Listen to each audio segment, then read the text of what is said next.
Bienvenidos a Lo Simple No Vale. Inma, Javier, Gaby, ¿qué tal estáis? ¿Qué Bien, tal? bien, Muy fenomenal. bien. Encantado. Bueno, lo primero, muchas gracias por vuestro tiempo. Vamos a hablar de actualidad política nacional. Gaby, empiezo por ti. Tenemos que hablar de Santos Cerdán, que está en prisión provisional y va a entrar. ¿Qué te parece la noticia la actualidad del PSOE y del gobierno? Bueno, a ver, yo creo que hay que ir a los hechos, ¿no? Más allá de la conmoción que tiene la gente del gobierno y del PSOE, que es tremenda, y el país también, porque claro, es que no olvidemos que este señor era la mano derecha del presidente del gobierno, que sustituyó a su vez a la otra mano derecha, que también es salorrana, que se llamaba José Luis Ábalos, ¿no? A resultas de lo cual, el famoso informe de la UCO, de la UCO de la Guardia Civil, que el juez Leopoldo Puente, el juez del Tribunal Supremo, el magistrado, ha asumido como propio la teoría de que el PSOE ha estado comandado en los últimos 8 años por una organización criminal. Esto es textual, ¿eh? Que ha hecho y deshecho y que cobraba mordidas y que hacía y deshacía. Y no solo eso, sino que hablaba de las mujeres de la forma tan despreciable que hablaba. Claro, ahora la pregunta es, ¿esto se quedan ellos tres? ¿Hay más gente, como sospechan el juez y la UCO? Y sobre todo, ¿qué conocimiento o qué grado de conocimiento tenía su inmediato superior, que nosotros, que Pedro Sánchez Pérez Castejón, a la sazón presidente del gobierno y secretario general del PSOE, de las andanzas de estos tipos? Evidentemente, en una típica estrategia de control de daños, el PSOE está desmarcándose, diciendo, como ha dicho María Jesús Montero, esto es un tema de una... Le ha faltado, está a medio minuto de decir aquello de este señor del que usted me habla, ¿no? Pero este es un señor, Santos Cerdán, que hace 6 meses, en el 41 Congreso del PSOE, previo debate interno más o menos soterrado sobre si se le mantenía o se le dejaba, el presidente del gobierno optó por mantenerlo, ¿no? Entonces, la responsabilidad política del presidente del gobierno, primero eligiéndolo, y antes que él eligiendo a José Luis Ábalos y luego manteniéndole, en el caso de Cerdán, cuando ya se sabía y había pues sospechas de que aquí había colaboraciones extrañas con Coldo y con Ábalos, pues hay una responsabilidad política ineludible, ¿no? Y ahí me quedo. Y vamos a ver cómo se dilucida en el Comité Federal de este 5 de julio y qué propone el presidente del gobierno. Desde luego, no sé lo que dirán los compañeros, pero a mí me parece claro que esto de no pasa nada, ya hemos solventado, a diferencia del PP, las responsabilidades, pues creo que es absolutamente inane, por no decir inútil. No, la gente no... Primero, Mariano Rajoy ya está fuera de la política hace una década, el Bárcenas es historia, ya pagó lo que pagó, y aquí de lo que se trata es de elucidar las responsabilidades de los hechos que estamos conociendo ahora y que se están enjuiciando ahora. Lo que pasó hace 10 años, pues pasó hace 10 años. Inma. Bueno, al final ha sido como un gran terremoto, ¿no? Un tsunami el hecho de que un juez dicte una prisión para el que ha sido la mano derecha y también la mano izquierda del presidente del gobierno, Pedro Sánchez. Entonces, al final, esto no ha quedado solo en un informe de la UCO. Del informe de la UCO se desprende pues, lo que ha comentado Gaby, ¿no? Y se desprenden esas mordidas por esos audios que todos hemos escuchado. Pero claro, se va más allá, ¿no? Entonces, aquí Santos Cerdán se presenta como una víctima. Yo creo que las declaraciones hoy de la vicepresidenta María Jesús Montero están totalmente desafortunadas porque es que Santos Cerdán hace 2 días que no pertenece al Partido Socialista, pero es el protagonista del Partido Socialista que ahora como conocemos, ¿no? Porque en 2017, junto con Ábalos, él y Ábalos, mano a mano con Pedro Sánchez, buscaban los apoyos para que Pedro Sánchez fuera elegido en las primarias del Partido Socialista para presentarse como candidato a la Moncloa. Entonces, son personas que han sido estrechas colaboradoras de Pedro Sánchez y habrá que ver qué es lo que se sabe o se conoce a raíz de estas investigaciones que al final son incipientes y que evidentemente lo que nos ha llegado son unos audios, lo que nos han llegado son unas mordidas por obra pública, que esto no es la primera vez que sucede, pero claro, de personas que están muy estrechamente relacionadas con el presidente. Entonces, más allá que Pedro Sánchez haya dado explicaciones, más allá que estas personas ya no formen parte del Partido Socialista, recordemos que Ábalos, por ejemplo, que pertenece también a este caso, pues han tardado un año y medio en echarle del partido, ¿no? Entonces, o todo esto ocurría realmente a espaldas del presidente o también habrá que ver, es decir, la prisión no deja de ser un acto realmente grave para que se impida la destrucción de pruebas. Sí que es cierto que Ábalos, por ejemplo, ha tenido ese tiempo, ¿no? Como para poder destruir pruebas cuando hace unas semanas entró la Guardia Civil en su domicilio, ¿no? Hacer los registros pertinentes. Entonces, bueno, yo creo que es un acto realmente grave que deja tocado no solo al Partido Socialista, sino que deja tocado al gobierno y que Pedro Sánchez debe dar, bueno, supongo que más explicaciones, más allá que ahora todo esto queda en manos de la justicia. Javier, Sí, bueno, hace apenas unos días, cuando se empezó a hablar del informe de la UCO, de la Guardia Civil, pero no se conocía la existencia física del informe, no había sido filtrado y por lo tanto no había llegado al conocimiento público a través de los medios, se cuestionaba la existencia del mismo informe. Desde el propio Partido Socialista, desde los medios más afines o los comunicadores o periodistas más afines, se cuestionaba la propia existencia del informe. Claro, ese informe de la UCO es un documento procesal, pero no es un documento cualquiera. O sea, si de un agente de la autoridad, un policía, un agente de la Policía Nacional o de la Guardia Civil o de Mossos o de cualquier agente de las fuerzas y cuerpos de seguridad del Estado, se presume que su testimonio es veraz, un informe policial constituye casi una pericia. No es un informe, además, que se haya elaborado no por lo denso del informe, que son creo que 544 páginas, sino porque ese informe se ha elaborado a lo largo de muchos meses de investigación. Justamente los meses en los que los dos primeros investigados, Koldo García y José Luis Ábalos, habían tenido la oportunidad de destruir material, pero que fue intervenido en su momento o iba siendo intervenido por la Guardia Civil, analizado y finalmente genera ese informe. Claro, es un informe difícil de combatir. Cuando como abogado en un procedimiento tienes un informe policial, un atestado policial o un informe de este calado, combatir ese informe requiere de muchas periciales o de pruebas complejas que la defensa tiene que aportar. Este informe prácticamente es incombatible, es difícil de combatir, porque ya digo, es fruto de muchos meses de investigación.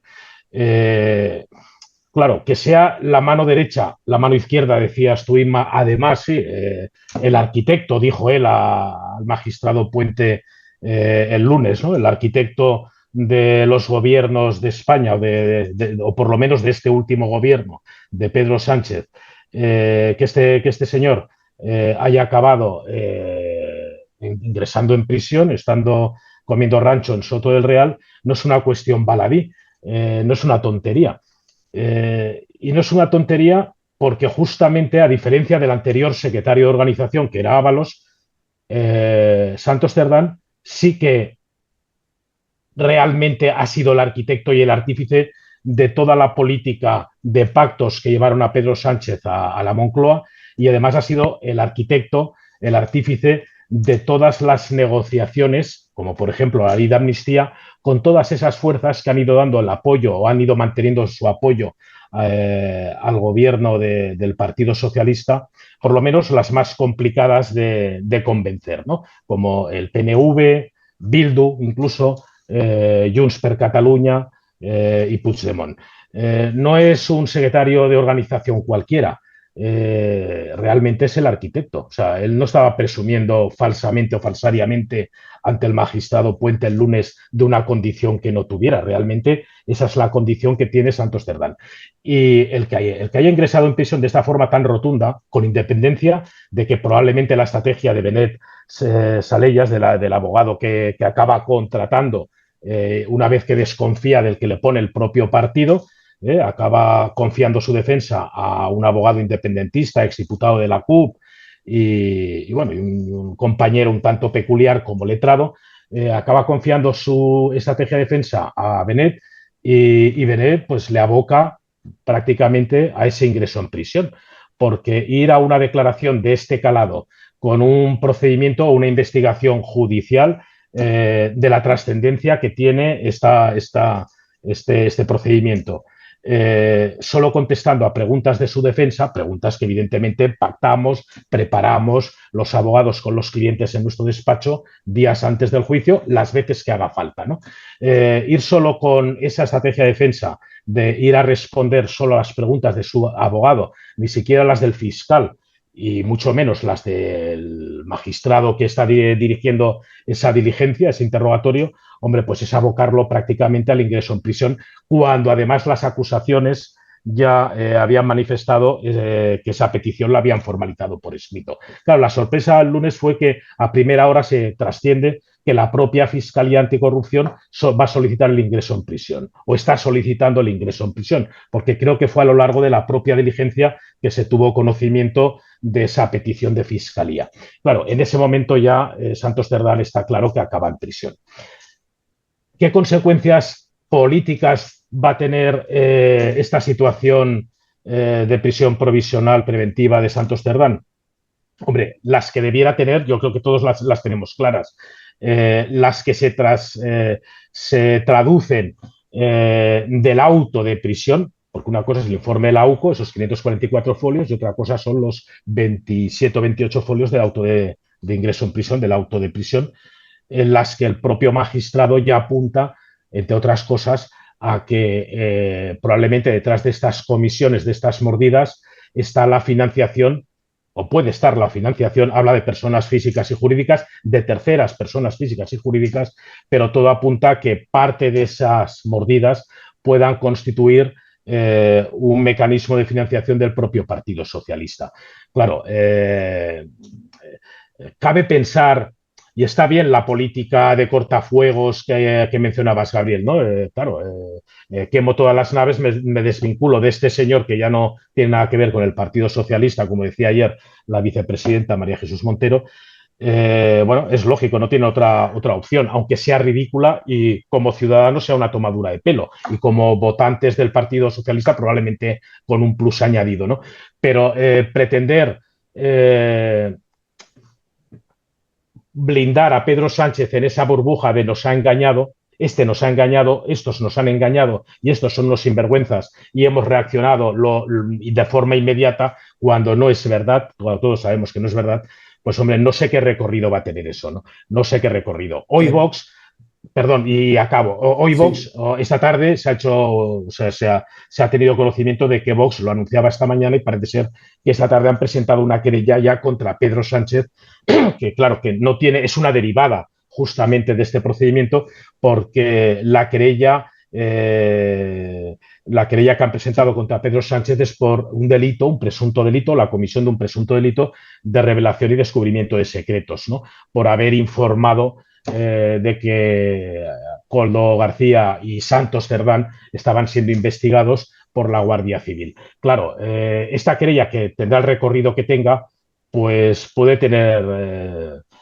un contenido grueso, sea corto o largo, puede tener un contenido grueso, porque es probable que lleve ya a Pedro Sánchez a tener que declarar como investigado, aunque sea para eso que parece un delito menor de una derivada o una secuela del procedimiento principal.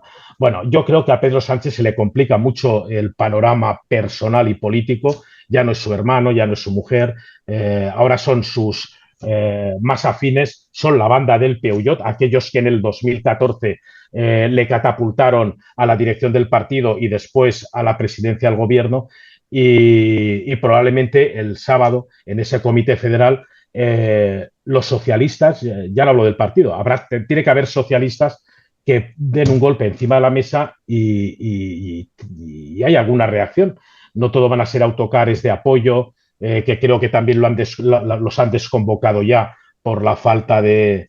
Bueno, los han desconvocado, esa concentración de apoyo, pero yo creo que el Comité Federal del Partido Socialista Obrero Español el sábado tiene que dar un golpe en la mesa o tiene que haber voces discordantes con esa estrategia de defensa que plantea Pedro Sánchez y sus adláteres más próximos.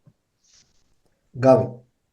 Bueno, yo por utilizar lo último y por hilar con la intervención de Javier, a ver, yo creo que a Pedro Sánchez en estas últimas horas, no digo a raíz del encarcelamiento de Cerdán, sino a raíz de la entrevista que ha concedido Ábalos a OK Diario, donde dice aquello de a mí me lo contó el presidente del gobierno paseando por los jardines de la Moncloa un 28 de septiembre de 2023. Es decir, situémonos 2 meses después de las generales y mucho tiempo antes de que a Koldo se le investigara y mucho tiempo antes de que se echara, meses antes de que se echara a Ábalos, me contó que estaba en la UCO investigando al asesor, a Koldo García Izagirre inicialmente, porque se lo había filtrado la Fiscalía General. Eso en sí mismo es la imputación de varios delitos. Sí. De revelación de secretos por parte de la Fiscalía, del presidente del gobierno, en fin, como diría Ignacio Camacho, conocido y admirado periodista, un auténtico descalzaperros. Entonces, la teoría sobre la cual se quiere blindar desde el gobierno y desde el PSOE a Pedro Sánchez de que no sabía nada, pues ya con estas palabras de Ábalos se resquebraja desde el minuto 1. A mí se me había resquebrajado antes, también es cierto. No sé si os acordáis que Ábalos es cesado de forma inopinada en julio de 2021, al año siguiente de la pandemia, cuando todo el mundo, en medio de una crisis de gobierno, se hacía cruces diciendo, pero ¿por qué sale Ábalos? Si es el hombre fuerte, con el que Pedro había estado negociando, Pedro Sánchez, la propia remodelación del gobierno. Sí. Claro, un mes antes, los compañeros de ABC, en concreto Javier Chicote, había publicado una noticia que hoy suena normal, pero entonces sonaba estrambótica, ¿no? Lo siguiente, es decir, el ministro, después de un viaje de fin de semana, bueno, de viaje de fin de semana no, había estado el viernes inaugurando un puerto en Tenerife, una sección del puerto de Tenerife, semana de carga, había estado con agenda oficial, con su séquito, pero había prolongado la estancia todo el fin de semana en Tenerife con la familia y los niños, y estaba Koldo con ellos también. Y cuando la parte privada, hay una parte pública que se abona con cargo al Estado, en la parte privada, que la abona Koldo el lunes cuando dejan el hotel de Tenerife, lo paga con billetes de 500 euros. Claro, ya un mes y medio antes de ser cesado. Entonces ya dices, bueno, que el presidente del gobierno no sabía nada, ya es difícil de creer, pero que no lea los periódicos o alguien le pase el recorte es casi imposible. Si la teoría de que el presidente del gobierno no sabe nada es complicada. Yo estoy convencido, y ayer yo estuve con un programa de televisión en el Objetivo de la Sexta con Ana Pastor. Estábamos algunos de información política, como somos Inma o soy yo, pero había mucha gente de tribunal, estaba pues desde el propio Chicote, estaba Jorge Calabres del del Español de Investigación, estaba Miguel Ángel de la SER, estaba, bueno, mucha gente, Alfonso Pérez Medina, y todos te decían que la declaración como testigo de Pedro Sánchez no se la libra nadie. Y espérate a ver si no como imputado. Con la acusación que le ha hecho Ábalos hoy, vas para adelante, seguro, porque el juez está obligado, no voy a decir a hacer un careo entre ellos dos, pero a sacar de mentira verdad, En fin, Javier, tú estás acostumbrado a las salas de tribunales y creo que no sería nada novedoso, salvo por el hecho de que uno es presidente del gobierno.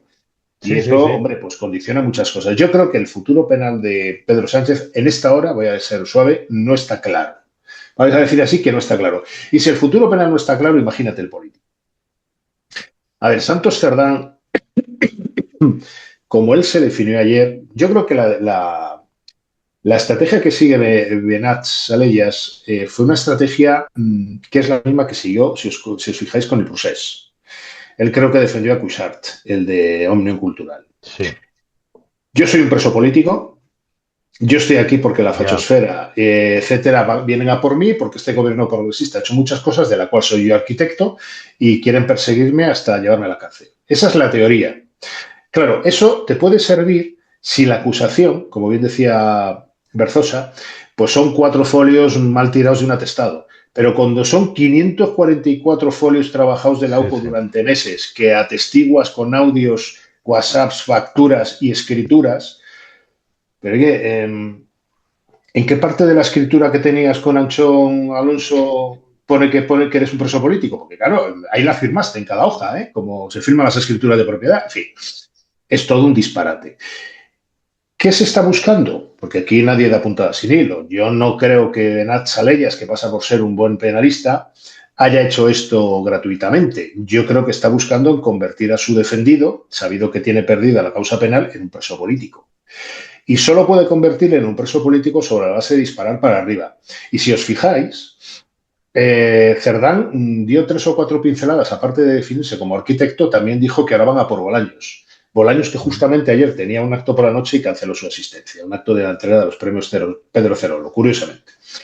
Es decir, aquí vamos a ver muchas cosas. Y una clave del error que mostraba Javier de la estrategia en términos judiciales, digo penales, para el futuro penal de un Santos Cerdán o de un José Luis Ábalos o de un Koldo García Zaguirre, que se están jugando entre 10 y 14 años, corrígeme Javier si me equivoco, de cárcel si les condenan.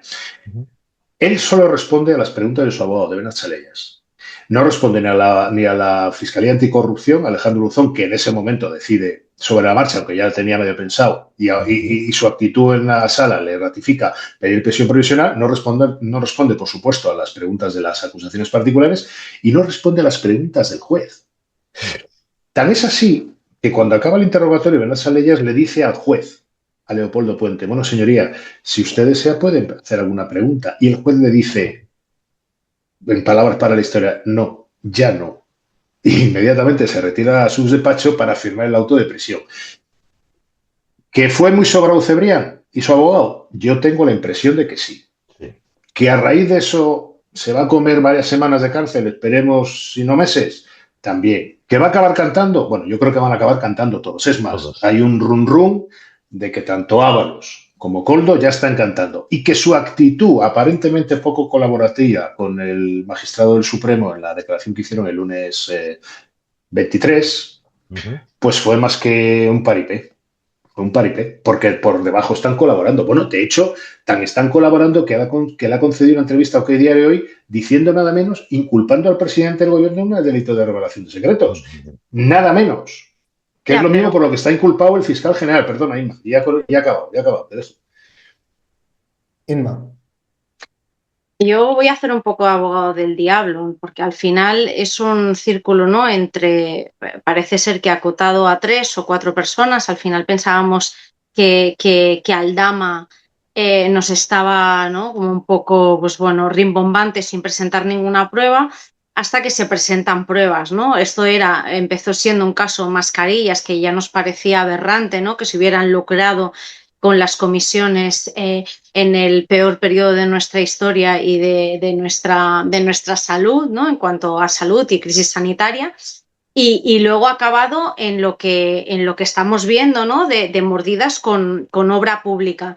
Entonces, bueno, yo creo que hay diferentes factores, es decir, y como decía Javier y tú apuntabas también, Gaby, ¿no? Es decir, han seguido una estrategia clara para victimizar a Santos Cerdán y que ingrese directamente en prisión. Me pregunto, ¿hubiese podido evadir la cárcel si se hubiese puesto a disposición del magistrado? Esto me lo aclararás tú, Javier, si se hubiese puesto a disposición, si hubiese ofrecido, hubiese estado abierto a colaborar con la justicia, si hubiese respondido a las preguntas tanto del juez como del fiscal. Es decir, ¿eso hubiese sido evitable o categóricamente decimos que no ha entrado en prisión por una estrategia? Yo no lo sé, yo no soy letrada. Lo que sí que sé es que es tan grave todo lo que pasa que al final debemos atenernos a las pruebas, porque desgraciadamente pueden haber pasado muchas cosas, pero si no hay pruebas, es como, ¿no? Y puedes decir a los medios de comunicación y a cualquier medio de comunicación lo que lo que quieras. Es verdad que Ábalos ha mantenido una actitud de, hasta ahora, ¿no? Hasta ahora ha mantenido una actitud de no hacer daño al Partido Socialista, no hacer daño a Pedro Sánchez. Que Pedro Sánchez en unos paseos por la Moncloa comentara que hay una investigación de la UCO, es que es la palabra de uno contra la del otro. Entonces, el informe de la UCO, evidentemente hay muchas páginas, pero a raíz de ese informe también tiene que haber una investigación de todas esas cuentas bancarias, que había como más de 500 cuentas bancarias, ¿no? Se tiene que hacer esa trazabilidad de ver, porque claro, nosotros podemos decir, yo como persona que ha trabajado en la comunicación política y que, no sé, pues ofrece también unos mecanismos y unas estrategias como para que esa comunicación tenga un cierto éxito. Sí que es cierto que ahora lo que está haciendo el Partido Socialista es totalmente desvincularse y dejar trabajar a la justicia y no poner en entredicho cualquier actuación del ámbito judicial. Ahora bien, ir a por el presidente tiene que ser algo mucho más allá de que, porque yo hasta ahora pensaba, bueno, es que ha sido la mano derecha, mano izquierda, uno sabe cómo se cocinan las cosas, es bastante difícil mantener al líder ocultando toda una trama o unas operaciones de ese calado. Pero yo también me lo cuestiono. Creo que podrían haber urdido toda una trama de beneficio y de lucro personal, Santos Cerdán, Ábalos, Koldo, quien sea, y que no tenga ninguna vinculación o que no se pueda probar una vinculación con el presidente Pedro Sánchez. Más allá de que fueran mano derecha, mano izquierda, secretario de organización, que es el que lo mueve todo, porque luego, a ver, lo de los pactos, pues si es que no les quedaba otra. A Pedro Sánchez no le quedaba otra que pactar a diestro y siniestro para ser investido y llegar a la Moncloa, que es lo mismo también que hubiese hecho el Partido Popular. Entonces, yo creo que es suficientemente grave que haya un líder del Partido Socialista, como ha sido Santos Cerdán, que acabe en Soto del Real, pero a partir de ahí, lo que podamos escribir a partir de ahí tiene que ser, bueno, realmente probado, porque si no, podemos especular mucho, ¿no? Y ya vemos, evidentemente, cómo está afectando también al presidente del gobierno. Y yo creo que en su segunda comparecencia todas las medidas que anunció de transparencia, hombre, pues tienes que hacer, no sé, te tienes que hacer el harakiri dentro de tu partido como para que no sucedan cosas de estas, porque una cosa es hablar de una organización criminal perpetrada por una serie de personas y otra es hablar de un partido, ¿no? Cualquier partido que igualarlo a que es una organización criminal.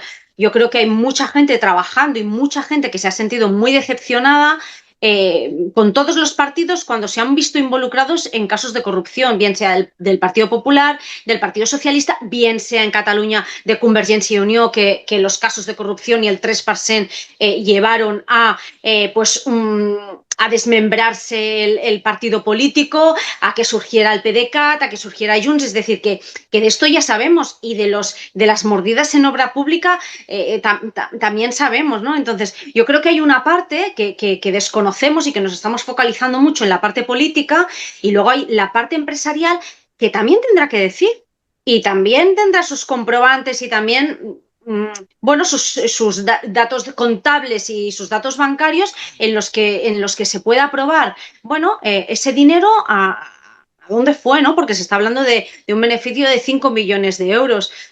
No sé, la financiación de un partido político como es el Partido Socialista necesita realmente de esas mordidas como para, teniendo en cuenta la historia política de este país en la que ya se ha cazado a partidos políticos haciendo eso. Yo tengo mis dudas, creo que hay mucha historia todavía aún por contar y sobre todo por escribir, y luego que también, bueno, hay las personas que en teoría han podido hacer esto, creo que son muy hábiles, ¿no? Son muy hábiles. ¿Quién hizo las grabaciones? ¿Quién hizo todas esas grabaciones? Todos. Koldo. Coldo, es evidente que Coldo, perdona Javier, es evidente que Coldo, pero a ver, si lo que me preguntas, Inma, es si porque un día paseando con Ábalos el presidente le hace una confidencia de revelación de secretos, por eso el presidente va a ser procesado, a mí me cuesta creerlo. Que por pactar con Bildu no es delito, pues claro que no es delito, pero cuidado, porque en el auto el juez desliza, y lo desliza también la Fiscalía y lo desliza también la UCO, que puede haber financiación ilegal del PSOE, que hay personas jurídicas, aparte de otras físicas, no solo los 3 que están ahora mismo imputados, que pueden haberse beneficiado de las mordidas. Ten en cuenta una cosa, o sea, 8 años de prácticas mafiosas en el seno de una organización que llega al gobierno no solo nacional, sino territorial, oye, da para mucho, ¿eh? Y evidentemente, si hay financiación ilegal, no van a ser los famosos 5 millones. 5 millones, como dicen los anglosajones, los americanos en concreto, peanuts. Es decir, seguro que haya habido mucho dinero que ha fluido para arriba y para abajo. Y en esta hora a mí se me antoja que, por ejemplo, no sé si os acordáis la famosa acusación de la señora esta amiga de Aldama, la empresaria Carmen Pano, que dijo hace unos meses, cuando estalló todo el caso y Aldama estaba en prisión y salía y tal, yo he ido, concedí una entrevista y contaba, yo he ido a Ferraz en un coche y he llevado 2 bolsas de papel con 45.000 euros en cada una, 90.000 euros en total. Y he subido a la segunda planta de Ferraz y me lo he entregado ahí un señor, a fulanito. No decía el nombre porque no se sabía el nombre. Quiero decir, entonces la historia es, tú piensas, bueno, ¿esto es verdad o es mentira? ¿Qué ocurre aquí? Y entonces dices, al principio yo decía, bueno, esta señora Carmen Pano suena un poco atrabiliario todo y además todos los delincuentes, y ella no deja de ser uno, intentan a veces autoinculparse en cosas para obtener un trato penal de favor. Pero claro, hoy, después de la prisión para el secretario de organización al que supuestamente iba esas bolsas, pues tengo el derecho a dudar, como periodista y como ciudadano. Dice, bueno, la señora Pano igual estaba fantaseando, o no.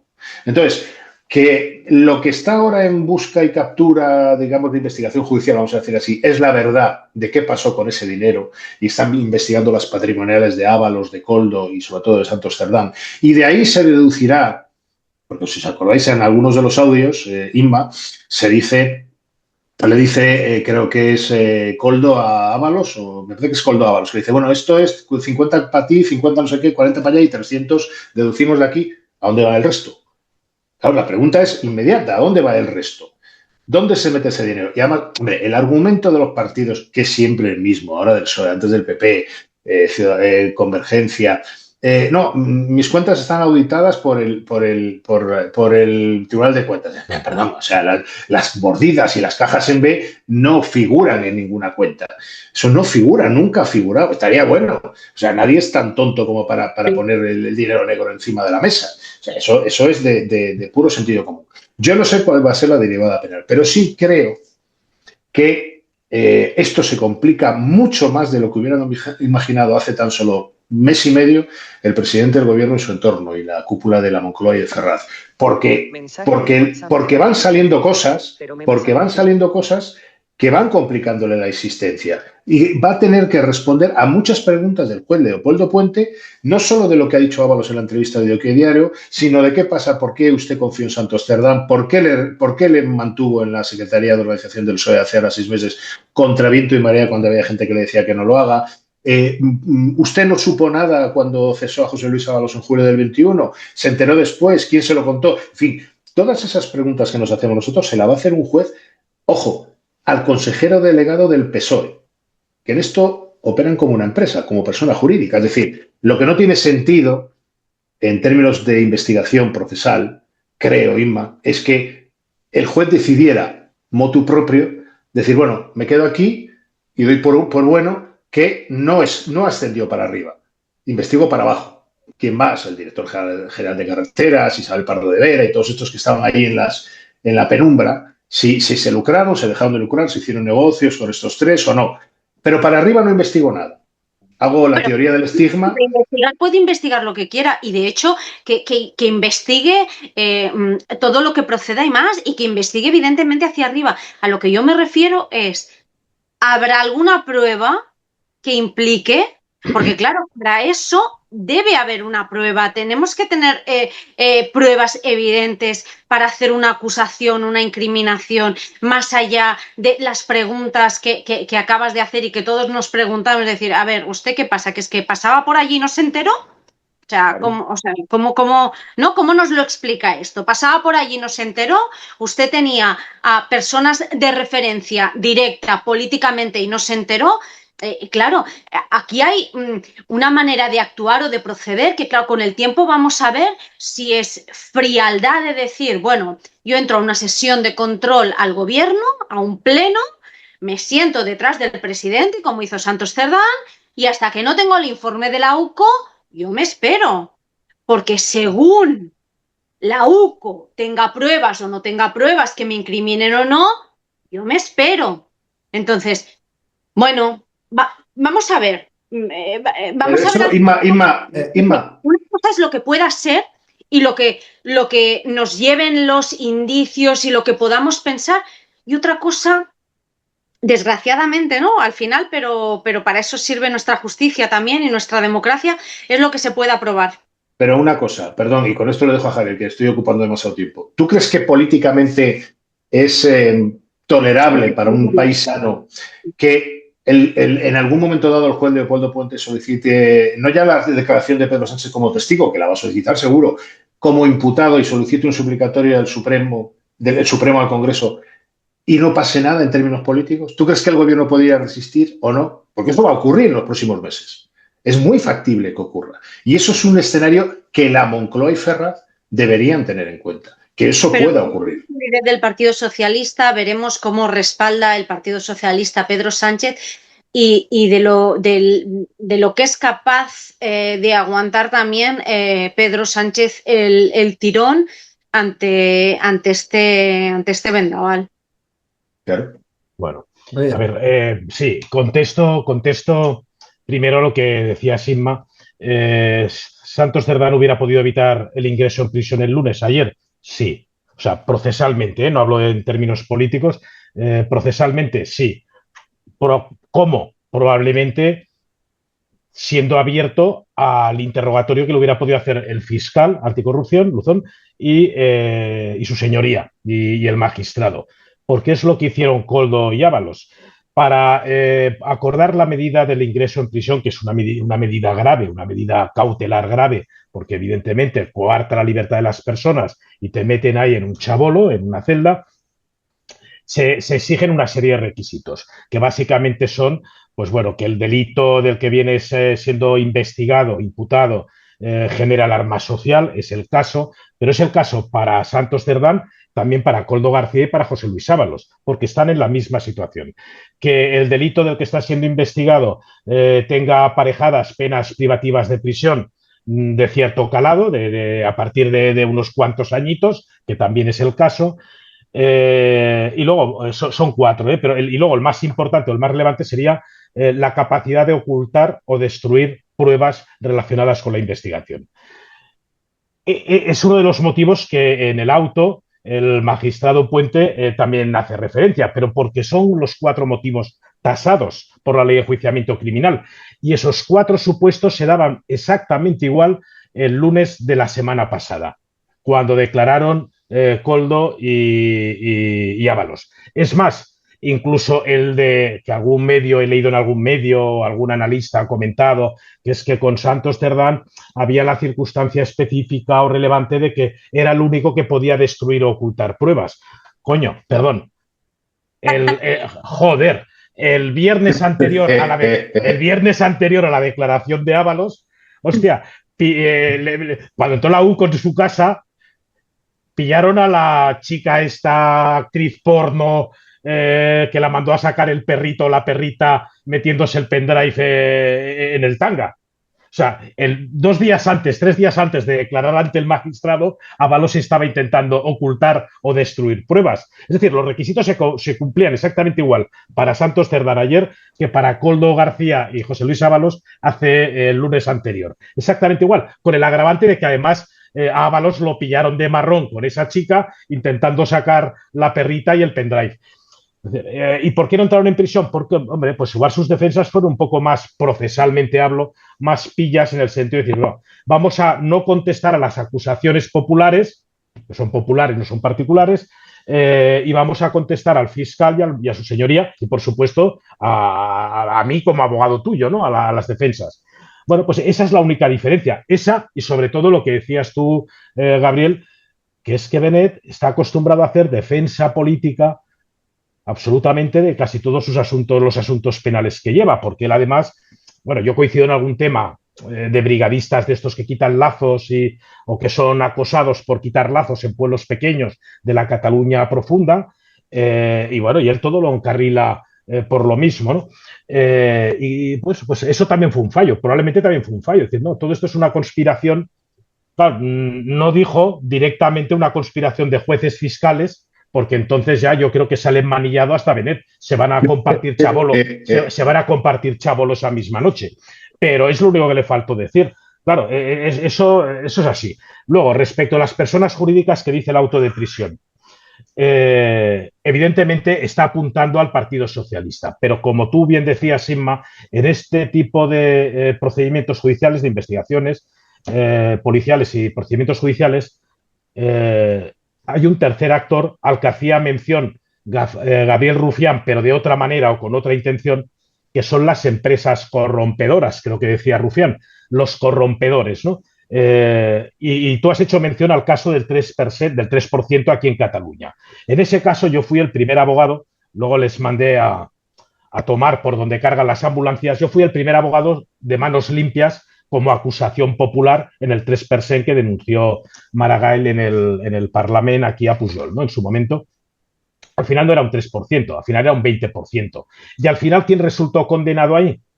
Cargos intermedios, es decir, de Fondevila, del que era presidente de Adixa para abajo, no se tiró para arriba, pese a que el juez instructor, Gonzalo de Dios del Hoyo, tenía la misma convicción que yo de que Felip Puig estaba metido allí, tenía nocilla hasta por las cejas, estaba pringado de arriba abajo, porque el que gestionaba aquello era un primo suyo, José María Penín, que era un primo suyo que hacía uso del despacho del consejero delegado de Adixa o del presidente de Adixa para repartir las llaves de las viviendas públicas de la Generalitat entre los constructores que hacían las reformillas y que pagaban el peaje del 20%, y sin embargo se condenaron de ahí para abajo, pero condenaron a varios de los empresarios, de los constructores que se habían beneficiado. Claro, en esas personas jurídicas a las que hacía mención ayer el magistrado Puente, no me cabe ninguna duda que palmarán alguna de esas empresas. No solo el Servinamar de Cerdán, que no tenía nada que ver, y luego pues la UCO rápidamente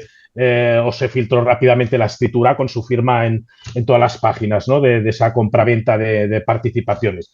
No, seguramente palmarán, porque el primero que palmó en el caso de Adixa, en el caso del 3%, fue Juan Antonio Salguero, que tenía entonces a Javier Nar de abogado suyo como defensa, fue el primero que palmó y ese fue el primero que denunció este asunto. Cuando cambió el gobierno y el conseller de Izquierda Unida, comunista, que se hizo cargo de Adixa, no le quiso pagar a este y a los demás empresarios que llevaban 17 o 18 años cobrando de Convergencia, ¿no? Del gobierno convergente de Felip Puig, porque además, curiosamente, Adixa es una empresa pública que siempre era el llavero de Felip Puig. Yo en algún escrito lo había llegado a calificar así, el llavero del conseller Felip Puig. Felip Puig era conseller de Benestar Social. Adixa pasaba a depender orgánicamente de la Conselleria de Bienestar Social. Felip Puig pasaba a ser conseller de Ramadería, Pesca y no sé qué, y Agricultura, y Adixa pasaba a depender orgánicamente de esa Conselleria de Gobernación Interior, pasaba a depender de Gobernación Interior. Bueno, era la hucha a través de la cual se financiaba también Convergencia, ¿no? Pero es que hay un caso anterior, porque yo conozco y creo que me llevo bien, es peculiar, a José María Sala, que fue uno de los poquitos condenados por el caso Filesa. El caso Filesa, que fue el primer caso en nuestra democracia de financiación ilegal de un partido político, y era el Partido Socialista. Pero José María, que es un tío muy leal y por eso ha seguido viviendo de la política, y yo sigo coincidiendo con él en actos políticos en los que él sigue representando al PSC y hasta interviene y coge el micro muchas veces, bueno, a José María Sala no se lo han cepillado porque fue leal y no señaló a nadie ni para arriba ni para abajo. Él estuvo un tiempo en prisión, no mucho, luego hizo un libro incluso de su experiencia en el talego y bueno, esto no es nuevo, ni para el PSOE, ni para el PP, no solo porque haya reformado la sede de Génova con dinero B, que parece ridículo. Tú decías, Inma, el PSOE tiene necesidad de financiarse con estos trapicheos cuando es un partido que tiene los votos, los millones de votos que tiene, que solo eso ya supone un ingreso importante, bueno, que sus afiliados, sus cargos políticos sean electos, sobre todo electos o designados a dedo, digitales, asesores y tal, tienen la obligación, como en el PP, como en Esquerra, como en todos los partidos, de dar una parte, un porcentaje al partido, porque le ha colocado y le da de comer, porque eso es en todos los partidos y es más o menos legal, o todos los reglamentos de régimen interior lo contemplan. ¿Tiene necesidad el Partido Socialista de esto? No. ¿Tenía necesidad el Partido Popular de trincar una parte de los sobres de Bárcenas para hacerse una reforma de los 7 pisos del edificio de Génova? Pues seguramente tampoco, pero es que la naturaleza humana es muy curiosa. La naturaleza humana y los políticos, buenos o malos, son humanos también y tienen sus debilidades y sus virtudes y sus defectos y bueno, y somos así y es que forma parte de la propia naturaleza humana. Mira, yo, sí, por complementar a Javier, a ver, yo la diferencia que veo en este caso, vamos a hacer una abstracción, y todo acaba en Ábalos y en Cerdán. Claro, es que este caso, el problema que tiene, por ejemplo, ha hecho un exordio muy bueno, Javier, de todo el tema de la política catalana, no solo José María Sala, sino el 3%, Felip Puig, todo eso. Pero había muchas segundas derivadas de gente que ni siquiera conocemos, ni los grandes medios conocemos, ¿no? Es decir, esa gente es muy dudoso que tuviera relación con Pujol. No digo ya que le mandara WhatsApp a Pujol porque en aquella época no existía, como tampoco existía en la época de Sala y Felipe González y los grandes mandatarios del PSOE, ¿no? Pero claro, es que estamos hablando, fíjate, incluso Bárcenas, como tesorero, tenía una relación con Cospedal, pero ni siquiera con Rajoy. Con Rajoy tenía una relación que yo creo que se sustancia en el famoso WhatsApp, aquel un poco como era aquello de Luis Efuerte. Bien, pero yo no concibo la idea de que durante los últimos 8 años, primero José Luis Ábalos y luego Santos Cerdán, no reportaban a nadie. Es que eso es increíble en términos judiciales. Y se va a demostrar en cuanto se clone el teléfono de Santos Cerdán y en cuanto se clone el teléfono de José Luis Ábalos. Porque es lógico. Porque si el presidente del gobierno recibe en el Palacio de la Moncloa a alguien a quien ha defenestrado 2 años antes y le cuenta estas confidencias, ¿por qué es? Y además Gabriel no puede decir, yo nunca he paseado por los jardines de Moncloa con Ábalos después de cesarlo. Bueno, pero es que hay pruebas, hay vídeos, hay fotos. Sí, hombre, que seguro, pero que seguro que sí. Y es que tiene poco sentido. Entonces dices, ¿va a servir esto para condenar a todo un presidente del gobierno por primera vez en la historia de España?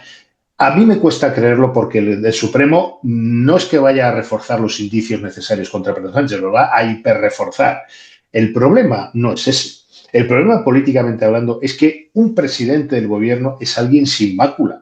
No es un señor que pueda tener la agenda repleta de comparecencias en sede judicial y de diligencias. Es que eso se cae por su propio peso. Y se le debería estar cayendo ya a este PSOE. Y ya voy al terreno político, ni siquiera al judicial. Se le debería estar cayendo. Oye, mira, hay que dar una salida al país.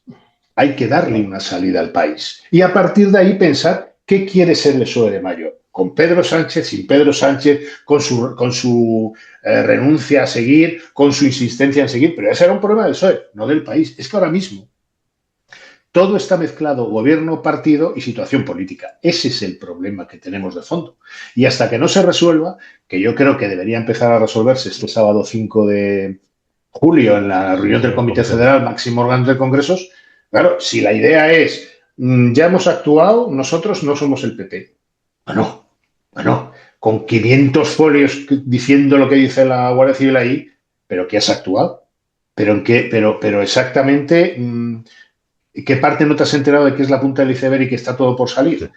Y os va a afectar mayor o menormente a muchos de los que están ahí.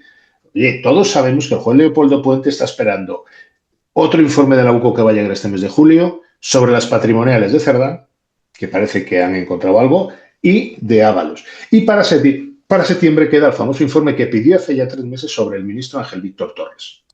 ¿Vale? Y veremos qué ocurre con la presidenta del Congreso, con Francina Armengol, expresidenta Baleares, que también tenía un trato bastante... Es decir, es que el ministro Ángel Víctor Torres ha seguido teniendo trato con Koldo muchos años después de que Koldo no fuera nadie, a raíz de los conocimientos que estamos teniendo, y eso lo saben los atestados de la UCO, y lo sabe la UCO porque tiene intervenido el teléfono de Koldo. En fin, ¿qué queréis que os diga? Pero, Gabriel, una cosa, Javier, para ir cavando tú y Ima, porfa. Vale, Javier. No, decía, y Chivite, y Salvadorilla, si es que la lista, y Óscar Puente, porque cada día sale algo más, cada día se filtra alguna información nueva que seguramente todavía no está en negro sobre blanco en informes policiales de la UCO, pero que seguramente nacen de la propia investigación policial. No digo todo, Inma, porque es verdad que en los medios o hay periodistas o informadores y también hay desinformadores que lo sueltan todo, ¿no? Pero probablemente hoy Salvadorilla ha protagonizado en el Parlament, en una sesión de control al govern de la Generalitat, ha protagonizado un incidente con Alejandro Fernández, el presidente del Partido Popular y del Grupo Parlamentario Popular, que resultaba desmedido y fuera de lugar y de tono, sobre todo. No sé si os habéis enterado. No, sinceramente no. Bueno, pues le ha preguntado a Alejandro si ya sabía quién era Chili, que salen los audios entre Koldo, Cerdán, Ábalos, que es la China, es la empresaria china que está en busca y captura, a la que Illa, como ministro de Sanidad, le adjudicó un contrato de 360 y tantos millones por unas mascarillas que eran prácticamente todas caducadas y defectuosas, y que la China ha desaparecido, parece ser, de Hong Kong, que era su lugar de residencia.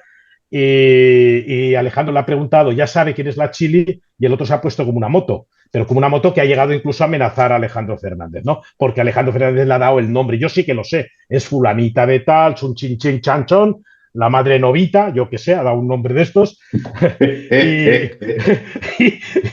y el otro se ha puesto como una moto. Bueno, pues ¿por qué? Pues probablemente porque también cuando hablan de Salvador o de Illa y la Chili y la pareja de amigos de la Roca del Vallés, que es el pueblo del que es y era alcalde, es natural y era alcalde Salvador Illa, y un contrato de otros 234 millones, creo que fue, a una pareja de amigotes que tenía una sociedad que no se dedicaba a nada de esto, y de la que ella había sido condenada por un delito de estafa apenas 5 años antes, y le dio un contrato de 230 y tantos millones de euros por mascarillas también, y ni siquiera han presentado las cuentas al registro mercantil esta pareja de amigos de ella, y lo que sí han hecho es montar una patrimonial para gestionar el patrimonio inmobiliario que generaron con ese contrato, con esa adjudicación de ella. Bueno, con eso lo que quiero decir es que será Ángel Víctor Torres, será probablemente Francina Armengol, será probablemente Chivite, será probablemente, y eso te acabará donde la Guardia Civil o el instructor o las acusaciones, que también tienen algo que decir, las acusaciones populares, las partes que están personadas en el procedimiento, hasta donde quieran llegar. Pero que esto puede ser tremendo. Era una puntualización, Alberto. Vale, Inma, no te preocupes, Inma, para cerrar. Mi tesis es que habrá que encontrar todas esas pruebas, ¿no? Para ir haciendo este efecto dominó que probablemente pues esté afectando, que esto solo ha hecho más que empezar, y habrá que ver cuál es el giro que hace Pedro Sánchez políticamente, que evidentemente solo lo conoce él. Informaciones periodísticas puede haber de todos los colores, múltiples y variadas. Y creo que, evidentemente, el buen periodismo también se basa en toda aquella información que esté contrastada, pues evidentemente publicarla. Pero más allá de una información o de unas declaraciones, luego están las pruebas que vinculen a esas personas, porque realmente Es decir, hemos empezado con Santos Cerdán en Soto del Real y esto es grave y no pinta nada bien para el gobierno de Pedro Sánchez. Una preguntita, ¿creéis vosotros que con indicios se puede condenar a alguien? Con indicios. Yo creo que con indicios, a ver, en la doctrina del Supremo, que te voy a enseñar a ti, que eres letrado, es que tiene que haber indicios reforzados. Por ejemplo, un ejemplo, el fiscal general. El fiscal general, hombre, está desde el borrado del teléfono hasta las pruebas de sus WhatsApps con la número 2, con la fiscal de Madrid, que también está procesada, hasta, bueno, en fin, los timing horarios, en fin, hay una serie de historias. Pero son indicios racionales reforzados, sólidos, porque evidentemente el Tribunal Supremo no encausa ni instruye como instruye un juzgado de Plaza Castilla en Madrid o de los juzgados de Barcelona. Y en el caso del presidente del gobierno será increíblemente exquisito a la hora. Es decir, claro, Pedro Sánchez no va a ir para adelante, por utilizar una terminología que está ahora muy en boga. Solo por indicios. Solo por indicios, seguro que no. Seguro Eso que no. seguro te digo. Ahora, a la pregunta que yo me hago, como periodista, como analista y como ciudadano, tenemos que estar soportando esto, porque claro, el problema de esto es que estamos diciendo, el fiscal general del Estado se puede sentar en el banquillo y todos, o la inmensa mayoría dice, joder, esto que el fiscal... Imaginaos esa pregunta en el caso de un presidente del gobierno que tiene el IBEX a sus pies. Claro. Es que estamos hablando de las cosas del comer. Esta es la historia. Es gravísimo, es gravísimo. Y sí, se puede condenar por indicios, pero es verdad que dudo que a un presidente del gobierno que se atrinchera en el sillón de la Moncloa se le vaya a condenar por indicios, eso lo dudo. Pero sí se condena. Yo he visto algún caso de asesinato, o sea, que en el que no ha aparecido el cadáver y ha habido condenas sin cadáver. El cuerpo no ha aparecido de la víctima y, bueno, resultaron condenados ahí todos menos el mío. Por eso va como va. En fin. Bueno, chicos, un placer. Pues muchísimas gracias a los tres, ha sido un placer enorme. Muchísimas gracias por vuestro tiempo y un fuerte abrazo. Un abrazo. Igual, Gracias. hasta luego.